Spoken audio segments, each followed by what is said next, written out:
Ky emision mundësohet nga ISP Broadcast. Mbrëma ku do të na ndiqni.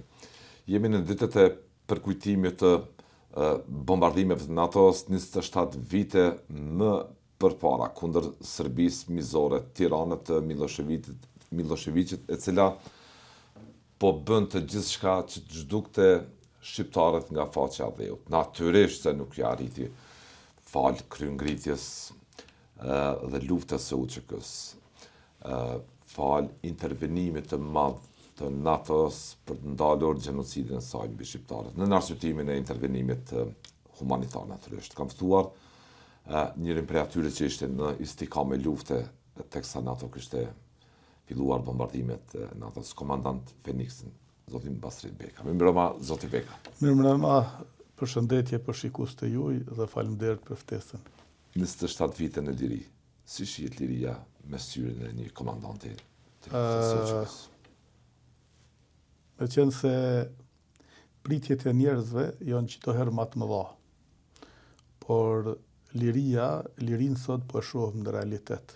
Mundësinë për me zhvillu, mundësinë që të jetojmë të lirë, mundësinë që të krijojmë marrëdhënie, zhvillim ekonomik, mundësinë që ngjallëm edhe debat, edhe kjo që ka ndodhur me kombin tonë në përgjithësi dhe me popullin e Kosovës në veçanti është mrekulli, fal përpjekjeve të parreshtura të këtij populli për liri dhe vetdijen dhe kujtesën që pat se kush është, sepse ne kemi pat pushtues ndryshëm, edhe mas perandorisë osmane kemi pat një pushtues po aq mizor sa ka qenë perandoria osmane, Serbinë dhe nën shtetin Jugosllav, por ky popull ruajti kujtesën historike, e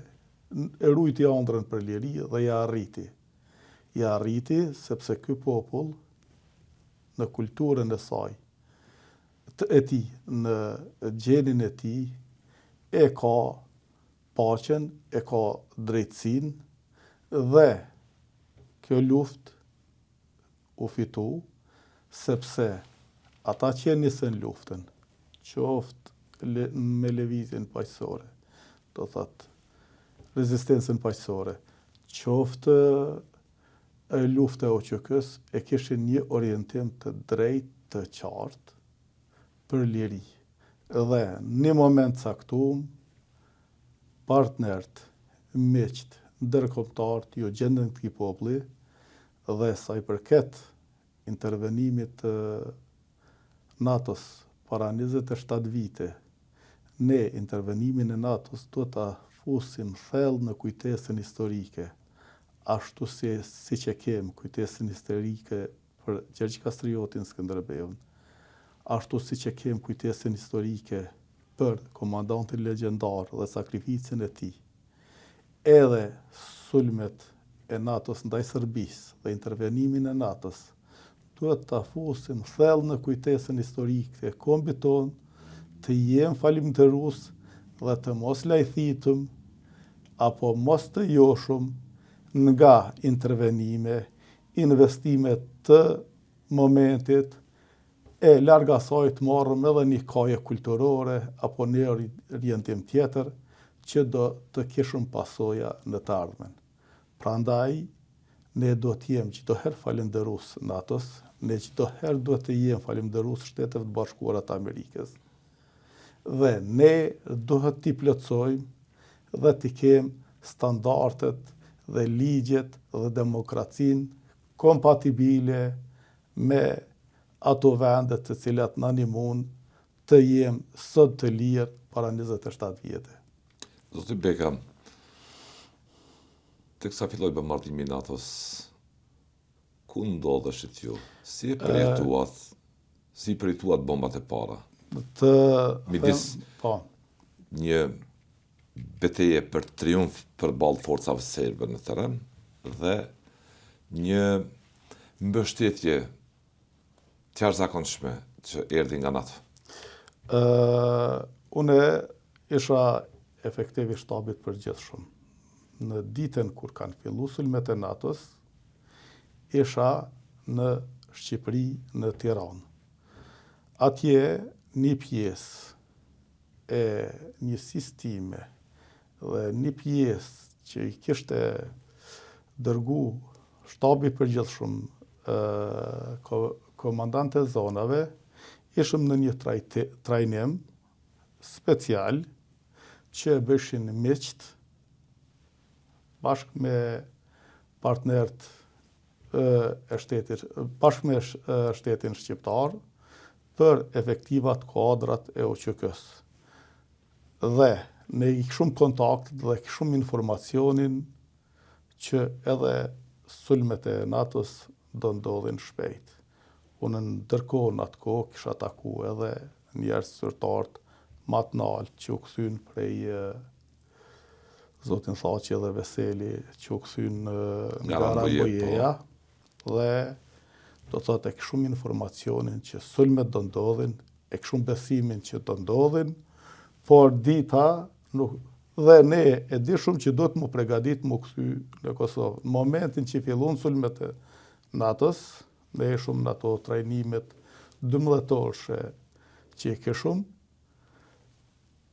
u ndërprej programi se ishte më i gjatë dhe u kthym në Kosovë me 13 prill, kam qenë në Mollopolës dhe kemi vazhdu do thot operacionet tona, detyrat tona luftarake, si kuadrot OQK-s, si e përor në këtë kohë. Por ne e kem përjetu komplet Përjetimi nga ju, sepse ju keni parë bomba duke shikuar mbase jo në Kosovë këto, po ishit në Tiranë me anazhim. Jo, të ndio, ne kur hinëm, ne i përjetum edhe në Kosovë. Po, pastaj, po. Ne luftën, unë e kisha përjetu luftën, të thot, para se me shku në Shqipëri. Në Shqipëri, do thot, në Shqipëri me urdhër të shtabit, shkova me 24 dhjetor dhe u ktheva me 13 prill. 24 dhjetor 98-s, me 13 prill 99-s, isha në Kosovë. Kështu që, unë të gjitha fazat e luftës, i përjetova. Nuk kam qenë në Kosovë, vetëm në atë pjesën, do thotë, kur këtu ishte misioni OSB-s dhe u kriju një ngrirje e përkohshme e operacione luftarake, të cilat ato operacione, ajo paqe e përkohshme u prish nga Serbia me masakrën e Reçakut dhe filloi prapë lufta frontale, ashtu siç ish nis me qëllim me dëbu komplet aparatin e dhunës dhe Serbin nga Kosova, që Kosova më jetu e lirë dhe me kriju një shtet stabilit qëndrueshëm. Ju keni luftuar me armë në rrethana normale gati të papërdorshme, por të domosdoshme edhe ato armë për të përballur me Serbinë, me kauzën për deri. Si ishte ndjenja kur pa bombën e parë të NATO-s ose krismat e bombave? Ke ndjerë? Dëgjoj, mund të them që kemi pat edhe egzaltim. Dhe bombat e NATO-s, që ne edhe i pajshëm se u mërshëm edhe me identifikimin e saqeve sërbe. Edhe unë edhe kam pa, do thot në distancë kuptohet, edhe kur është jënë godit baterit kundër ajrore sërbe. Ajo ishte emocion? Edhe emocionuse, po nuk është turp të them që ishte edhe eksaltuse, jo vetëm për ne që ishëm ushtria qërimtare Kosovës, po edhe për poplin. Ishte shpresë. Edhe ne e dishëm që atë sakrificë që e banëm, do thot ne po ja arrim qëllimit. Nuk kishëm mo dilema, kishte entuziazëm dhe njerëz, ishte gjenje tepërsh e randë Kosovë, sepse Serbia filloi operacionin Patkoj, po. U bënën me qindra masakra, që ne kishëm kufizimet jashtëzakonshme në furnizim me armatim. Por sido që tjetë, ne arritëm të rezistojmë, ta kryjmë detyrën tonë si ushtri toksore në këtë rast, dhe mendoj që ushtria më fort që ka qenë ndonjëherë në ajër në periudhën 24 mars 11 qershor 99 ka qenë OQK-ja, sepse do thot atë detyrë për OQK-n e kryke alianca më e madhe ushtarake, më demokratike në botë, NATO. Me një armatim jo të sofistikuar, duke luftuar në tokë, jo si ushtar. Po, por... Cila ishte ndjenja kur kishit krah direkt një ushtri më të fortë të shqiptarëve dhe të aleatëve? Po, do thot ndjenja. Apo e ndjenit lirinë se është shumë afër? Po, ne e ndjenëm, thash, lirinë shumë afër, ndjenim mirënjohje, gjithsesi mirënjohje, bili edhe kishte edhe shakan mes neve, që tash i thrasëm këta tonët, që tash e thrasëm flotën ajrore, mos u bëni marak, për çdo lëvizje që identifikojshëm lëvizje të trupave. Keni vëzhguar lëvizjen e trupave, dhe ato lëvizje keni raportuar te aleatët. Natyrisht do thotë informatat në teren, kryesisht NATO i ka marrë nga njësitë e OQK-s që kanë qenë në teren. Të përgatitura. Të përgatitura për atë qëllim. Për prezencën e artillerisë, të pozicioneve serbe. Pozicioneve serbe, të artillerisë, të njësive kundërajrore serbe, të grumbullimit trupave, të përgatitjes së trupave të tyre për betejë, të gjitha, se kjo është detyra e ushtrisë. Edhe palës dhe luftuese do thotë merr informacion operativ për armikun.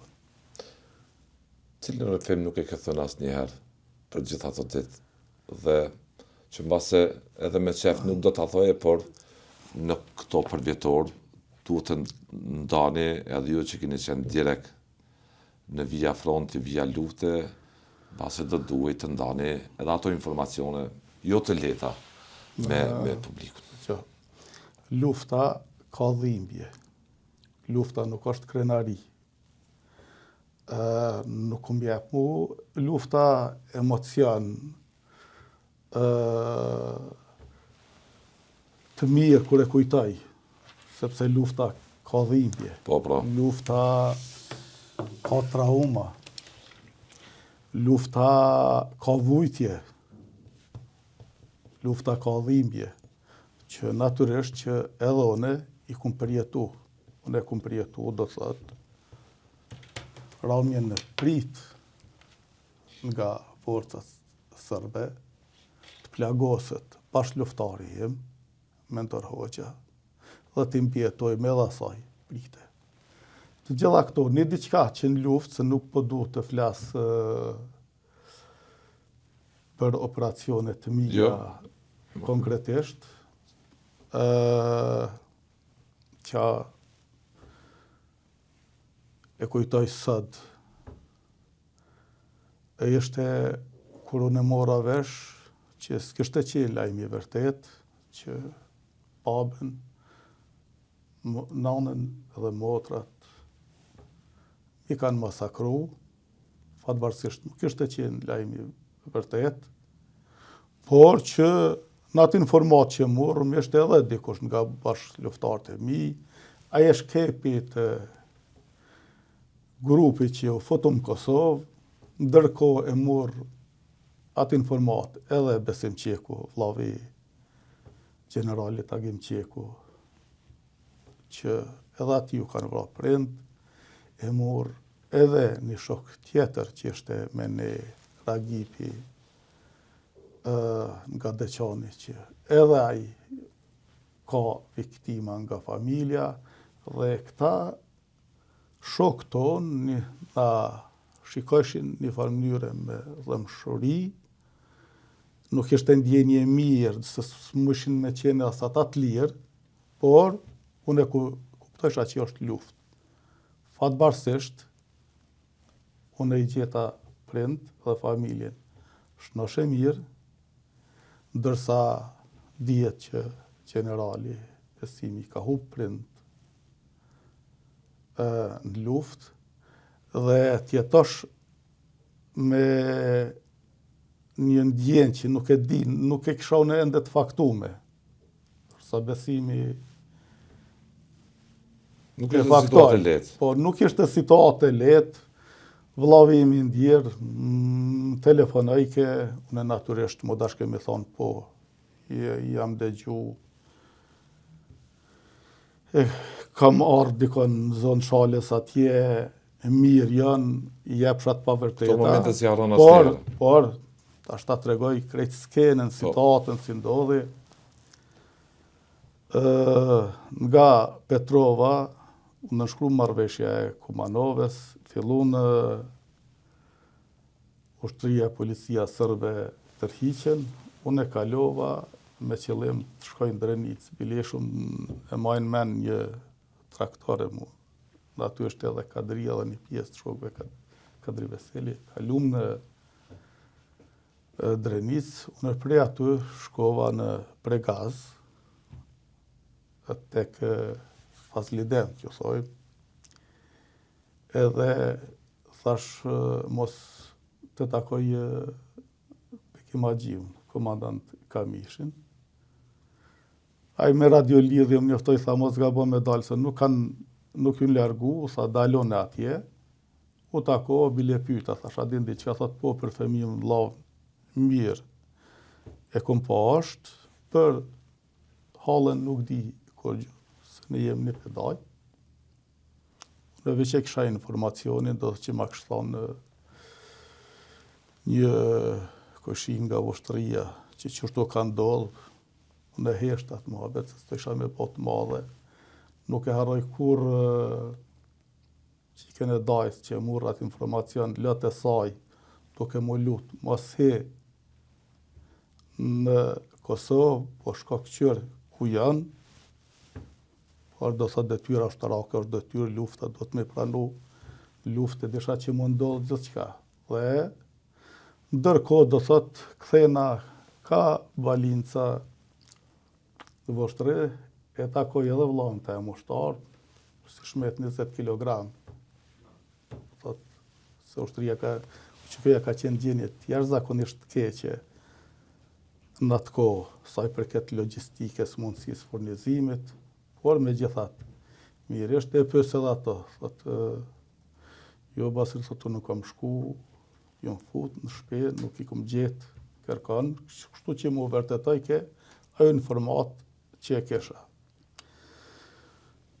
Okej, nuk e flasë, tha me siguri, jo kanë i kedha ta kanë dalë në Macedonia, po dikon, s'kesh asa informacion, edhe unë esëm, me arë në shpe. Ku shkum në shpe, në vështre ku ishin, shumë lanë strehum në shpinë e një të zaku, që ishte jashtë, se shpia në Akrashtisë ishte tje komplet në ofenziven e dytë. Shkojmë, po e shoh babën ullum, një karrik, nana ishte kanë afer 3 motra, s'mu isha me besu. Unë do thot për 2 muaj, i kisha informacionin që ata s'ko me mujt mi pa ma, kur i pash ishte një emocion që s'mon përshkruhet. Dhe natyrisht që... Ta ka është nënën për cilën mendoj se ishte vdekur baban, për nënën, babën, motrat, ishte një emocion i pa përshkru. Po diçka që më ka metë në mendje, ka baba im, do thot, tërkohë, duke u largu forcat sërbe, a i del edhe she një dukuri që si ka pëlqy. Njerës, do thot, prej nevoje, fillojnë edhe mi thuj që ato dyqane. Edhe, na i kapi durt, na përqafoj, na puthi. Tha... Çfarë tha? Birë jam, tha pas një pështu dëtë, aman mos mu fleqni. Se dola në qytet Qapash, mërë me vjellë. Dhe kështu që amanetin e babes të me kemi qudër në fund, kur një herë asë që më fut në i banes, në i sërbi, apo të huj. Asë kum keq përdor emrin, edhe ajo më ka shty që kur mas lufte të mos flas për luft, edhe atëherë kur punë, vepra, projekte të mija të një sistem që kanë qenë gjatë luftës, nuk ju marrë me to, edhe pse njerëz kanë shkru, pralla, të pavërteta, nuk ju marrë me to, sepse për mu do thot ajo fjalë e babes tim, do thot ungullit thellë, dhe nuk dasht, dhe sot dhe asaj dite, me tregu drejtun e as librez të veteranit të OQK-s smaj, as ko marrë. E kam statutin e veteranit të OQK-s, se mu ka dasht jem pa tjetër ta marrë për shkak se mu ka dasht t'i verifikoj njësin tem në procesin e verifikimit, por do thot nuk dua se nuk dua as të një shpërblem të marrë nga jo që kam qenë në UQK, sepse shpërblimi ma i madhe joni që na ka bosht liria e Kosovës, sot di ke mundësit me punu, mu zhvillu, me jetu, edhe me jetë për para. Kujtimin e babajt e ke ngulitur thellë të paharuar. Paharuar. Mos fleq duart. Po, mos i fleq një duart. Se që ka pash, merë me vjellë. Kjo është fjala në atë emocion që i takoj betë dhe në që i takum. Ai shumë, ajo gjenje, ata nuk ishin ushtarë të UQK-s, që ka pa, baba janë. Ata ishin njerëz, edhe ata i kuptoj tash, i kuptoj sepse njeri ka nevoj. Pas lufta i ka këto. Pas lufta i ka këto, nuk i gjykoj. Si reagoi babai dhe nëna kur të pan ty me vllai? Se vllai ishte në gjendje, tha. Po tregoj, ata ishte dyve, dëgjoj, jo të shtangu, po dyve do të thotë, ai moment ishte shumë emocionues, sepse do të thotë, na i prekshin duart, a i kem gjymtyrt, ta pan, do të thotë, në isha ma mirë fizikisht, jo që isha dhone, do të thotë, po femive ishte me të vërtet te për i lodhum. Bilione ka vim shpjethash, ama vlaqko Kalashnikovin se kjo man formone e qeshi. Ishte moment emocionus, te për emocionus, me motrat, me prind. Do thot ishte një kohë, do thot që për qafime edhe të e shiku një tjetrin, një farë mënyrë të shokum. Do thot edhe të egzaltum nga takimi, sepse edhe ata një kohë nuk kanë patë informacion, nuk kanë patë edhe ata një informacion për fëmijët e tyne. Qysh s'kisha edhe one, bilione kisha një informacion, që fatë barësisht nuk duli vërtet. Prandaj unë ndjej dhimbje të çdo familje që ka hup të afërmit. Solidarizohem, ne duhet të respektojmë, të kujtojmë, të marrëm pjesë edhe të jem pjesë e dhimbjeve tyne, të jem pjesë e dhimbjes me nanat e Gjakovës, nanat e Mitrovicës, nanat e Gjilanit, që sot nuk i gjejnë, e po qëtë Kosovës, që nuk i gjejnë bitë dhe bijat e tyre. Une e kuptoj se qka është dhimbja, qa është mos kesh informacion, edhe të marrësh lajm tragjik për ma të afërt e tu. Por, mendoj që keq që ka kalu, sot që përballu me fenomene dukuri negative janë pjesë e zhvillimit shoqënisë. Natyrisht, po. Pra po e përsëris, ne duhet të jemë tepër mirënjohës dhe ta fusum thellë kujtesën historike, intervenimin e botës qytetërume, intervenimin e NATO-s si kamp. Unë e dje pashë që kryetari i Lidhjes Demokratike kishte propozu që intervenimi i NATO-s të shpallët në duket si datë e Republikës. Po, datë kombëtare, po. Unë e mendoj që po, 24 jam dakord dhe e përkrahi që data 24 mars të bëhet fest kombëtare, të hjeket 9 maj Dita e Evropës si fest zyrtare, edhe të bëhet 24 marsi, Njërë për ngjarje ma më pesh. që është ngjarja ma me pesh. Pse është ma me pesh? Jo vetëm nga aspekti intervenimit ushtarak, Jo, po. po aspekti etik, aspekti moral dhe humanitar i veprimit. Tregon qartë se një qytetërim i përparum çka bën për me mbrojt dikon Të pambrojturin. që është në rrethona të vështira dhe është i pambrojtur. Prandaj, pse ne duhet ta fusim thellë në kujtesën tonë historike për një arsye të vetme, që të mos lajthitum kur një herë se çfarë orientimit kem si kom, si shoqëni, se me çfarë vlerash duhet të qeverisim dhe duhet të jetojmë.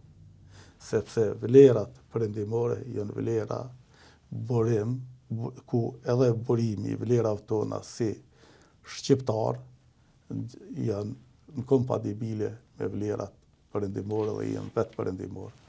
Ju thatë zoti Beka që shqiptarët në çdo etapë, edhe në sundimin, okupimin Osman e Serb, kishin një kauz, nuk i ndalen kryengritit asnjëherë për të paqe dhe drejtësi, rrjedhimisht për liri, për të drejta të barabarta me kombet e tjera. Vitët 90-ta shënuan një epokë mizore të egar agresive të regjimit Miloševićit. Një makineri që u vun lëvizje për shtypur edhe atë drejt më minimale që kishin shqiptarët po e them me qëllim. Ishte në krye lëvizja paqësore doktor Rugovës. Ishte kryengritja armatosur që me në krye me udhëheqësin e drejtorisë politike, me liderin saj, zotin Thaçi. Të dy këto lëvizje kishin një platformë të përbashkët, të zbarkojnë sa më shpejt në një aleancë të përbashkët me hemisferën perëndimore, në aleancë me perëndimin për të adresuar se si në shësim bilanci doli që të dy këto lëvizje dhe platforma politike kishin qëllime të jashtëzakonshme, me rezultate të jashtëzakonshme për popullin tonë, për lirin tonë. Dhe si ishin sot 27 vite pas? Mjedisin e përgjithshëm, edhe politik, edhe kulturor, e çka të tjetër, ne jemi e thatë vetë në ekonomi tregut, bëjmë debate, bëjmë demokraci, me raport, vazhdimisht po e vëni theksin, zoti Beka, ne duhet jemi gjithë një mirë njerëz, duhet ja harrojmë asnjëherë kurse çfarë bëm për neve si shqiptarë kështu me radhë. Shihni lëkundje? Shihni shqetësim? S'pari të kthehem të thelbi pyetjes. Bëra një rekapitulim, nëse më ta them ashtu, me e thash që përpjekjet e popullit shqiptar të Kosovës dhe çdo kohë nuk kanë resht për liri. Edhe lëvizja paqësore, do të thotë, edhe ai edukim, i ka bazën edhe më herët, se mos të harrojmë, ne kemi patë për nga numri i popullsisë, ndoshta mas shumti të burgosur politik në ish Jugosllavi. Ata njerëz, ata të burgosur politik, kishin qëllim lirin. U kriju në rrethonat edhe dolën nga burgu se ndryshoi situata dhe Jugosllavia filloi më prish. Kishte debat intelektual, filloi një lëvizje të i ditë edhe rrethonat, çfarë ishin edhe fuqinë ushtarake, supremacinë ushtarake që kishte Jugoslavia në atë kohë. Por një diçka qartë karakteristike, OQK-ja dhe lëvizja paqësore kanë pa dallimin në metoda, por në orientimin, luftën e tyne, në qëllimin e tyne kanë qenë plotësisht kompatibile. Prandaj nuk kanë ndodhur fërkime.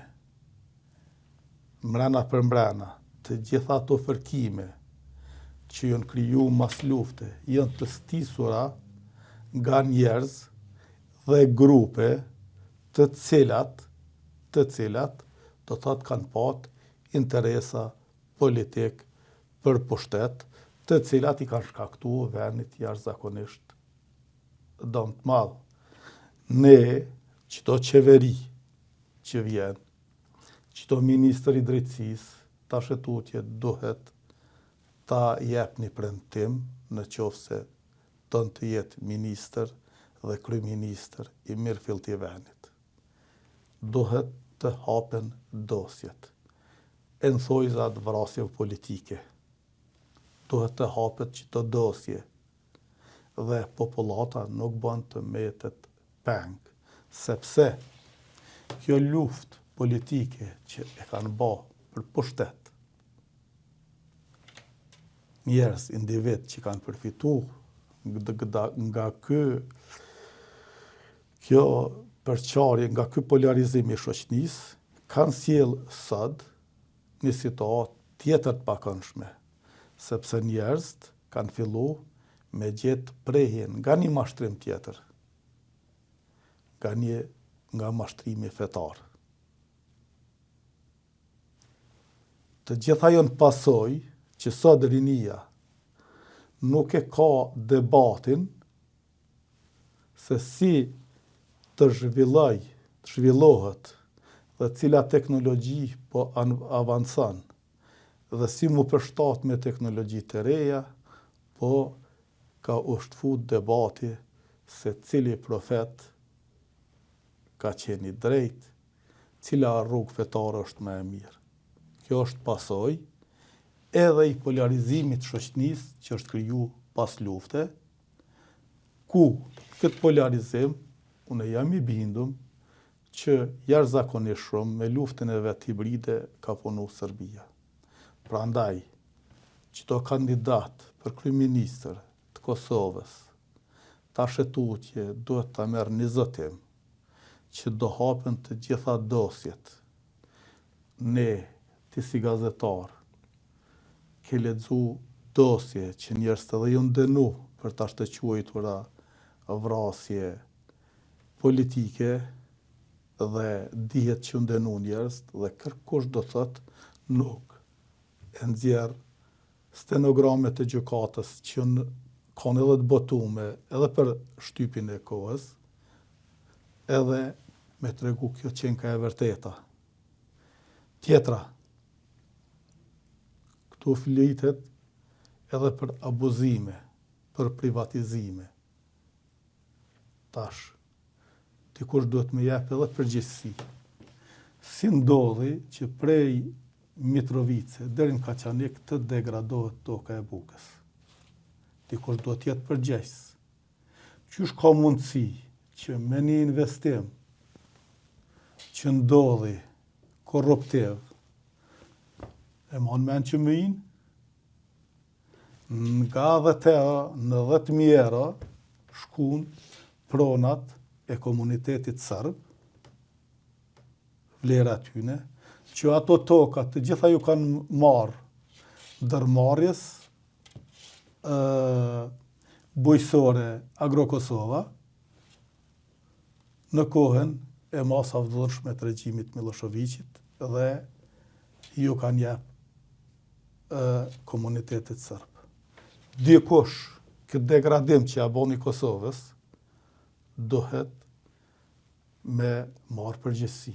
Duhet me marrë përgjegjësi edhe lajmi i fundit që në të pashë që ti reagove plotësisht me vend. Kush janë ata gazetarë që po paguhen prej Serbie? Këtë informacion duhet ta ketë publiku. Këtë informacion duhet ta drejtoj Prokuria Speciale. Nuk mundesh ti me pat insinuata, me hamendsu, sepse kjo po ka direkt ndikim në masën e gjonë popullore, të cilët do thot atyre po ja hup shpresën për me jetu dhe me zhvillu në këtë vend. Dikush duhet me jep përgjegjësi. Pse qindra mira 3 po na ikun neve në perëndim në kushte shumë të vështira të punës. Dikush duhet me jep përgjegjësi.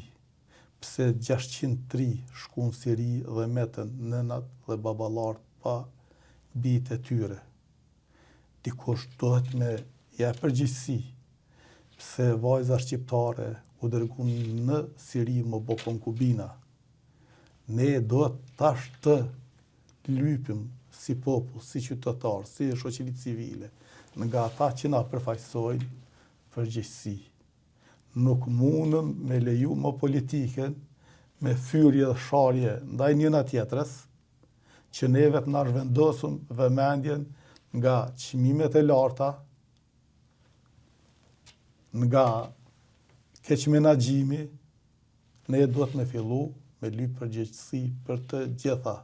Përndryshe, sa ma tepër që ka polarizim të shoqërisë, sa ma tepër kem përgjegjësi të udhëheqësve institucional, ne rrezikojmë me deformu shoqërinë tonë.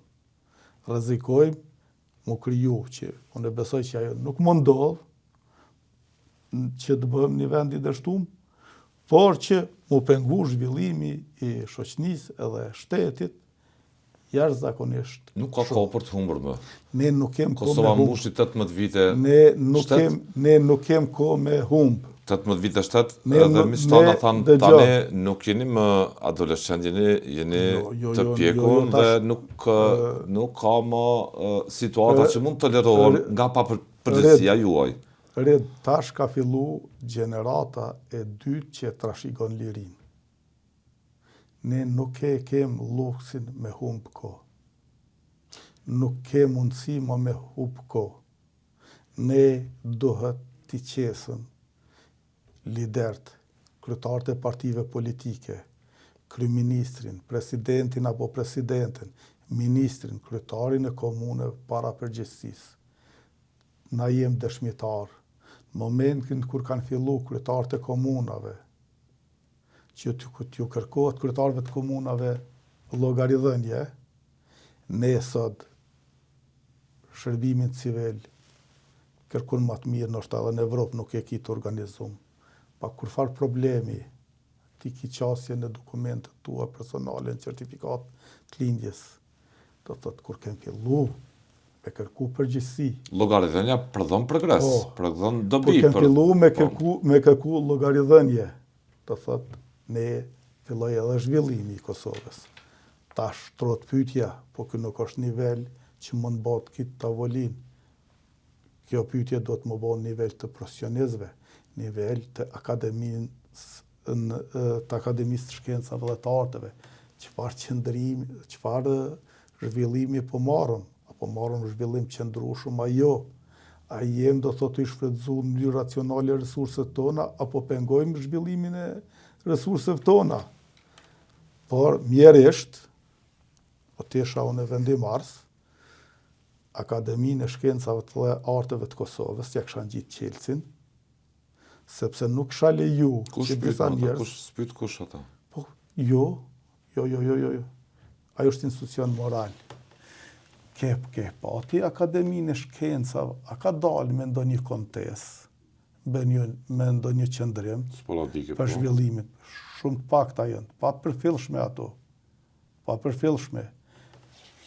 Ne nuk e kem luksin që për i taksave të mjetohat, ti majmë një grumbull njerëzve aty. Pushtetarë është aty, po. Po, edhe që ata... Pa u kërkuar llogaridhënie, po. Pa ju kërku asë një llogaridhënie, sepse ata zhdasht deri tash të reagojnë ndaj fenomeneve të deformimit, që po kërkohet të deformimit kulturor, të ndërtimit të narrativave tjera për historinë, dhe ne nuk e kemi pa. Është ky debat. Është ky debat i importuar nga tjerë, po i pranishëm është, po ndon shoqërinë, po helmon shoqërinë. Po e helmon shoqërinë. Prandaj për çka krijohen akademitë e shkencave dhe arteve, shoqënit, Akademia Mbretërore në Angli, Akademia e Shkencave në Francë, e gjetiv, sepse mirët si institucioni ma i nalë shkencor dhe moral për me interpretu fenomenet dhe dukurit shoqënore që ndodhen në shoqëri. Për sa kohë që gjymon shoqëria, rrjetet sociale, edhe me komentet të sotme kundër Shteteve të Bashkuara në këtë 27 vjetor të bombardimit të NATO-s, gjë që është e papranueshme. Si ka mundësi që kryetaria e Akademisë së Shkencave dhe Arteve në gjithë këtë zhurëm që po bëhet për qëndrimin dhe orientimin që duhet me patë shoqënia, populli edhe shteti, të mos deklarohet për zhvillimet e fundit globale që po ndodhin. Si ka mundësi që Akademia e Shkencave dhe Arteve të mos reagoj ndaj narrativave që imponohen për historinë, narrativa të importuara për historinë dhe për orientimin tonë. Si ka mundësi që të dalin njerëz e mediume dhe të solidarizohen me një regjim fashist, çfarë është regjimi i ajatullave në Iran. Dhe të mos ketë një reagim. Unë e kuptoj që Akademia e Shkencave dhe Arteve nuk mundet me reagu për gjithçka, por për këto fenomene. Të trazojnë këto komentet ndërsa i lexon kundër SBA-ve rreth zhvillimeve të fundit në luftës së të lëkundin nga vendi. Jo që me trazojnë, po me merrojnë për idiotizmin e tyre. Me të merrojnë nga idiotizmi i tyre, se do t'jesh tepër idiot. Të mos jesh mirënjohës dhe të jesh me armikun tanë, t'i bësh mbështetje apo të bashkosh me armikun tanë. Irani... E rëndësishme thu sot e tutje për këtë shoqëri, për këtë shtet, për këtë popull.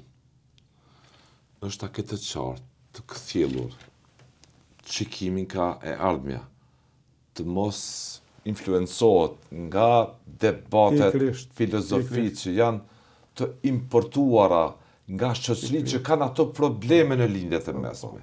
Ne jemi në hemisferën perëndimore këtu.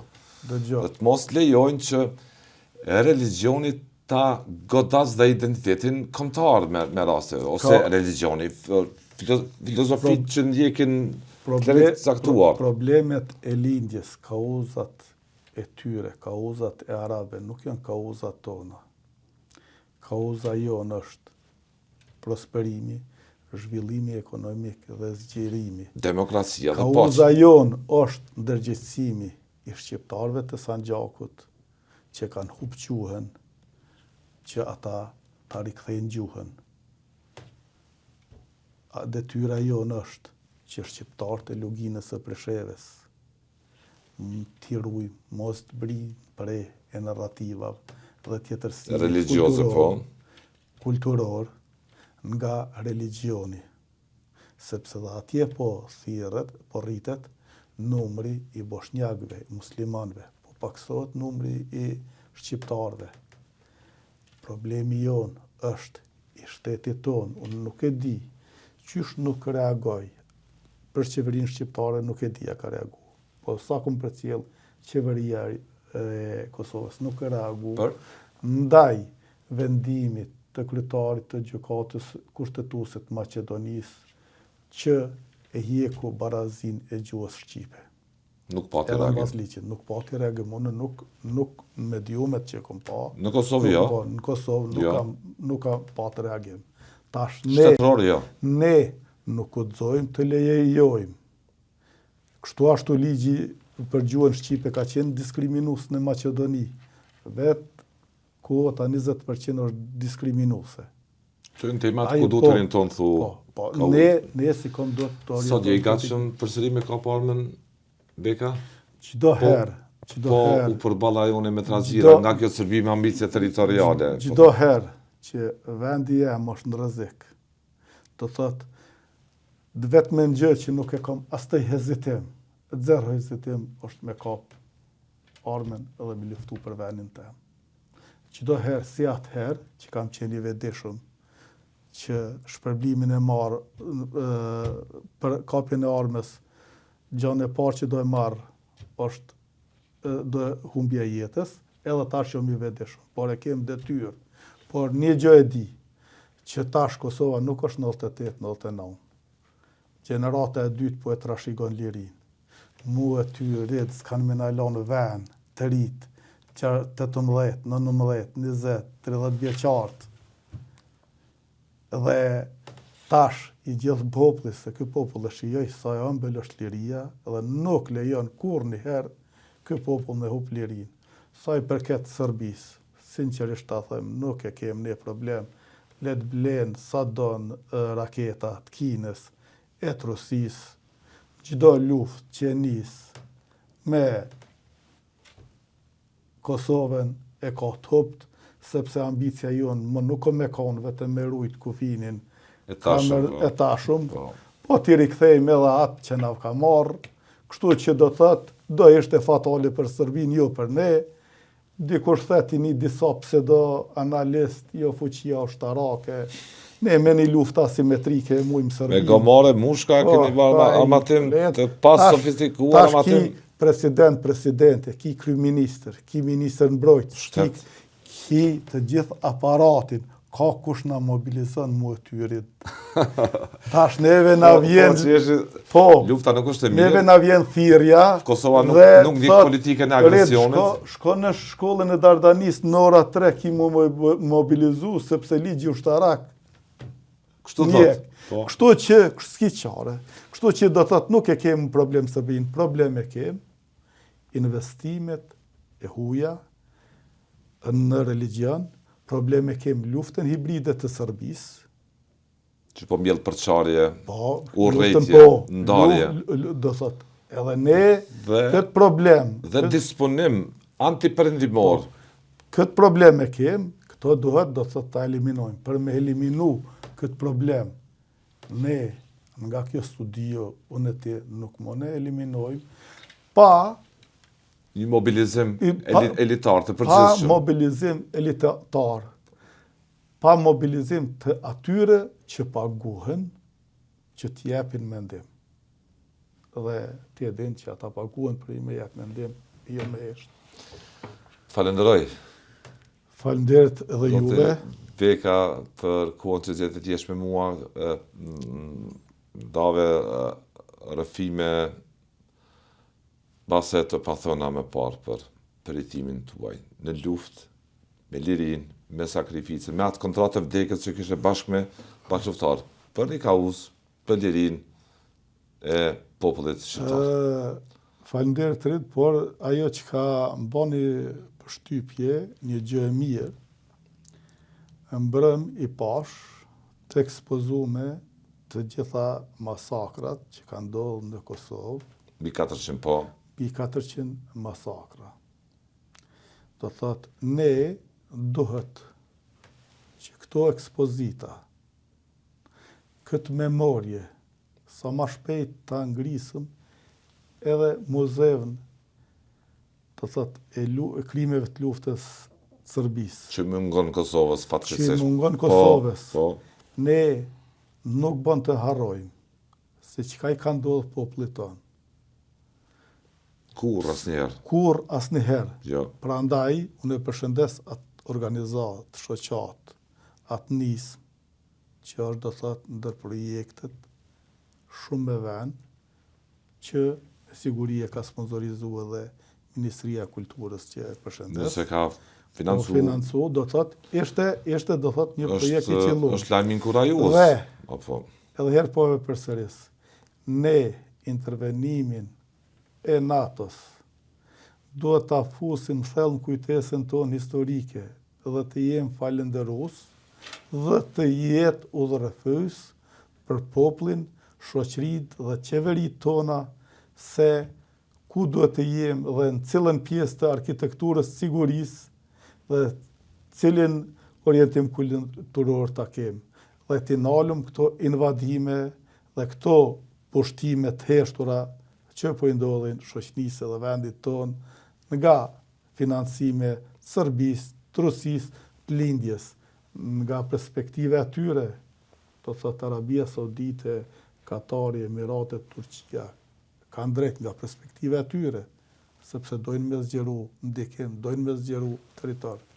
Por, nga perspektiva jonë, do thotë duhet të jem shumë të kujdesshëm, të krijojmë marrëdhënie, do thotë ekonomike, për ta vërejtur me vrejt rrezikun, po, që ne mos të krijojmë një situatë e cila nesër mund na shkaktoj dëm të riparueshëm.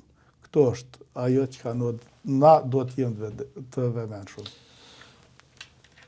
Falenderoj edhe një herë. Faleminderit edhe juve dhe ju përshëndes juve dhe shikues të juve. Me atë që quajtur gjatë luftës Feniksi.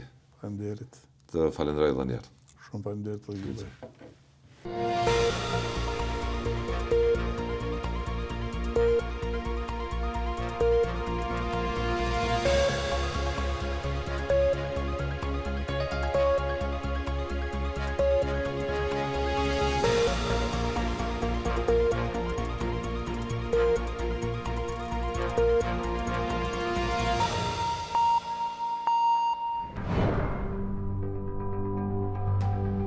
Ky emision mundësohet nga ISP Broadcast.